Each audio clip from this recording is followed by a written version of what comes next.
Hey guys, Andy here from Mediocre Hobbies coming at you with a fun little project. Basically, it's one of those videos again where we take one of the collector's miniatures from our backlog and just get it painted.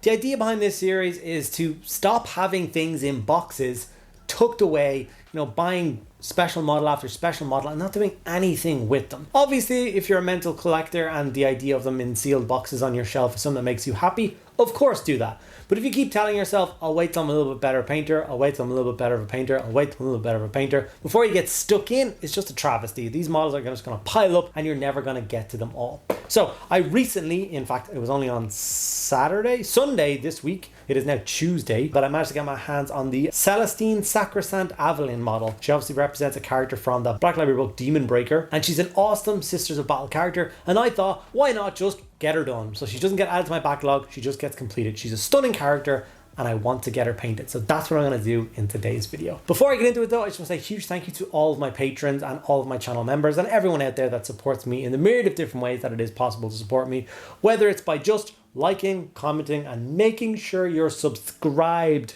to the channel. Every single one of those things really does help out. But of course, the things that keep the lights on, keeps the cameras rolling, is being a channel member and being a member of the Patreon. I have started doing the unique content for the Patreon and channel members once again. For instance, a video was released yesterday of the Vespid Stingwing from the new Kill Team box set that got painted up on the channel for those people. So if you want to check out that video or help support the channel, check out becoming a channel member or the Patreon, link down below. Okay, without further ado, let's dive in and get this awesome character painted up. And here the model is Celestine Sacresant Aveline is here. As you can see, she is meant to have, like I said at the end, her two cherubs hanging off the side of the base. I have not assembled those or glued them together or put them on the base at all. I will do them at a later stage. I really just wanted to work on her and the amazing base that she has. So I gave the model a coat of Chaos Black or black spray. I was actually using the other sprays. And then white over the top of it, because obviously she has white armor as she is a member of the Sacred Rose Sisters of Battle order. So I thought white would be a better place to start from. And I'm going to leave the white spray as the base coat for her armor. So all I'm going to do now is block in all the other colors that make up this miniature. Now, I did change some of them a little bit because, well, it's my dolly. I can do what I want with it. So her outside robes are meant to be black, and then the inside of her robes are meant to be red. Well, I like the red so much more, and I know it's going to be a lot of gold trim, and I love red and gold trim. So I decided to just do all the robes in red. I like it. I think it looks awesome. I think the defining feature of the Rose Convent or whatever is the white armor. So as long as I keep the white armor, I think you can kind of mess around with all the other palettes as much as you want. Black Templar was then used for all of the gaps in her armor, all those soft seals if you can find or get to any. Black for the casing on her Inferno pistol. And then I decided to do the bottom half of her face paint in black as well. It's meant to be white once again, but I just thought there was a little bit too much white on the model. I was trying to break it up. Also, she's meant to have like a cream corset and a cream gloves on, which I really dislike that as well. The white and the cream together, those two things do not sit well together in my head, white and cream. So I decided to leave the corset as if it's armor, painted the same as all the rest of the armor, and her gloves I did in black, which I thought really helped to break up the color white even more. After that, it was time to move over to some silver and then block in those silver panels. So the tubing, connecting her upper armor, the blade on the sword, any other bits and pieces you can find, the rest of the Inferno pistol. Make sure to get those bits blocked in with some silver. Very simple. I have also done her shield in complete red right now. I'm going to do it in complete gold, but red is a beautiful base coat for gold. So much easier to apply the gold over the red base coat than it would be the white base coat. So I was happy enough to just block it in with that.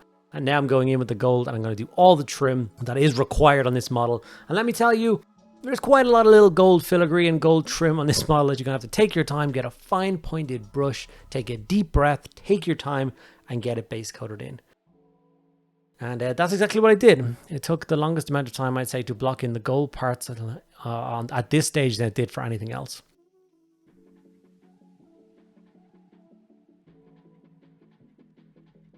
Now, her shield originally, once again, the box is like fully designed, but obviously the standard shields used by the Sister of Battle models are fully metallic, so I decided to kind of match it in with that a little bit more. I like the idea of it being some sort of relic Sisters of Battle shield to go with her glowing Inferno sword.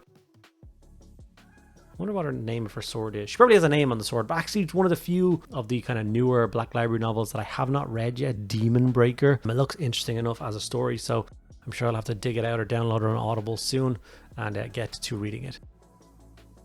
A bit of Basilicanum Grey for all the rocky bits on the base. And then I believe all the base coats are now on. It's time to shade the model. So I went for Nuln Oil and I put it on a palette and I thinned it kind of 1-for-1 with water. So it was an even thinner mixture of Nuln Oil than normal.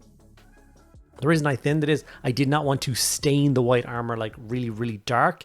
I just wanted to get that little tinge and have it kind of run into the recesses and all the folds and stuff like that. And add a nice bit of shadow to the model without really, really dulling it down. This mixture was great over it. The entire model, the red, the gold, all the white, everything. The only thing I didn't hit was the flames coming off of her sword. And if you haven't paid attention or you haven't noticed yet, the flames coming off of her sword are in the shape of a fleur-de-lis. So it's pretty gnarly. Here it is with the shade fully applied. As you can see, it hasn't done a lot to the white armor. It's just shaded it really nicely. So from here, we can build up that white armor and we're going to go for a mid-tone and a highlight on that. We've also put some red texture paste on the base because, yeah, I love the Martian style basing scheme, and I think most of my new Sister Battle are going to have that. So I grabbed Celestial Grey and I went for the first layer on the armor. I'm going for all the raised panels, flat areas, and anywhere where you think light is going to hit the model. So obviously if you're going like underneath the skirt of the back and stuff like that, that's all going to be still in shadow and darkness. So you don't need to really worry about that too much. But the rest of armor pretty much has to get a little coat of Celestial Grey. Making sure you're leaving those nice dark Nuln Oil lines in all the recesses and stuff. Then we're going to jump up to Corax White and do another highlight on the armor. This time much less, more of like a scratchy highlight, like a little bit of blotchiness. We're just trying to add a little bit of texture to the armor panels. Yeah, and this made it pop really nicely. I'm not usually a big fan of white armor. I find it to be kind of boring. Like, I don't think I'd ever really enjoy painting a white Space Marine army because there's so much of it.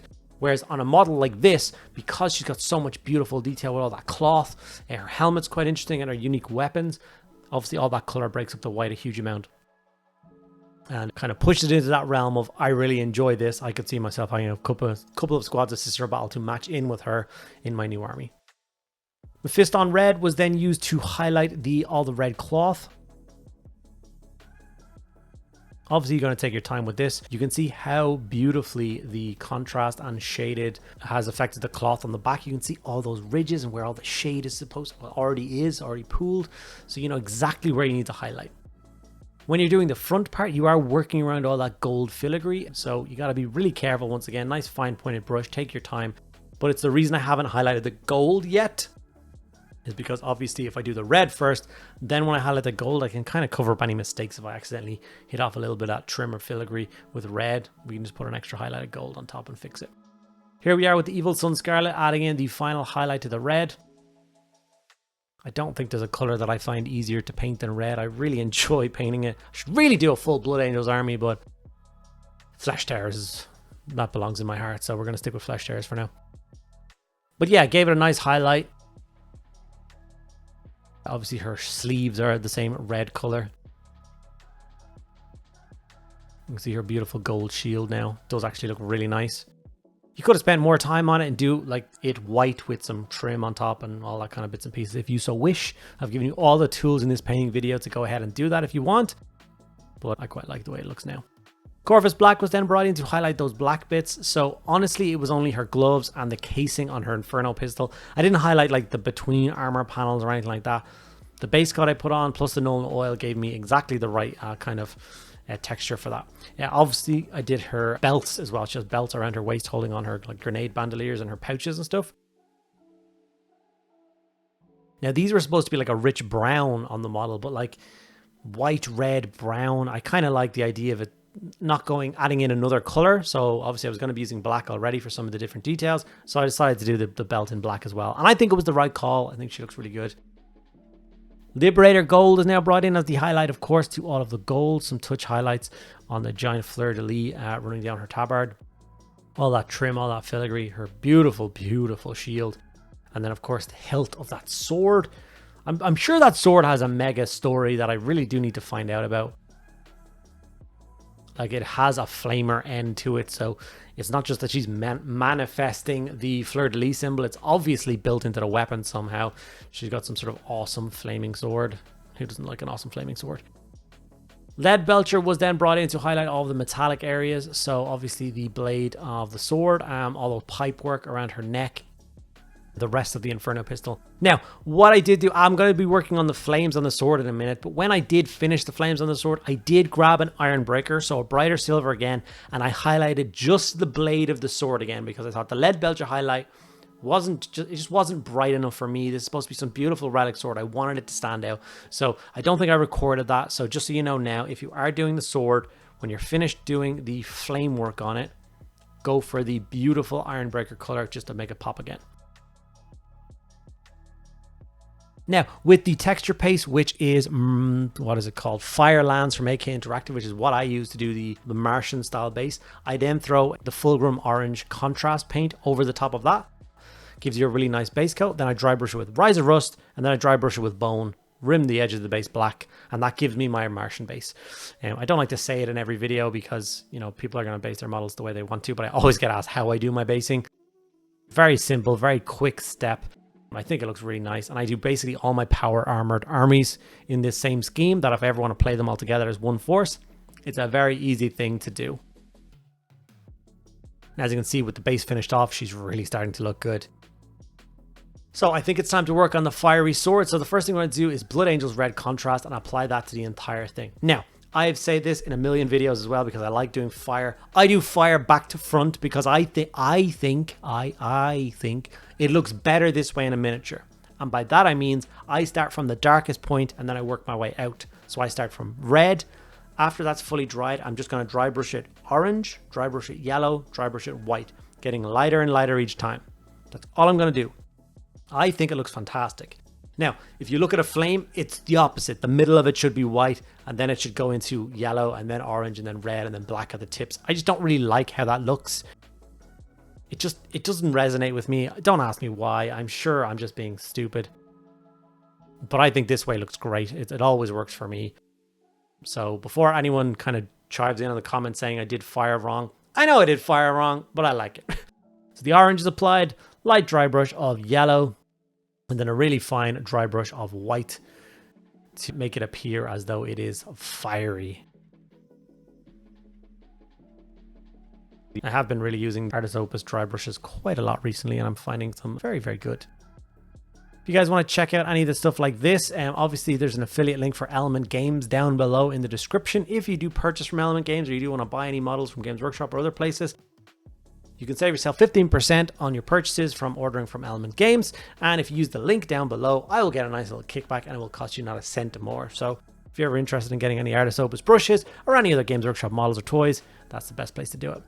Okay, so here is the finished result. I really like how she turned out. I know I say that at the end of every video, but I do genuinely like the model. It's so stunning. I love Sisters of Battle.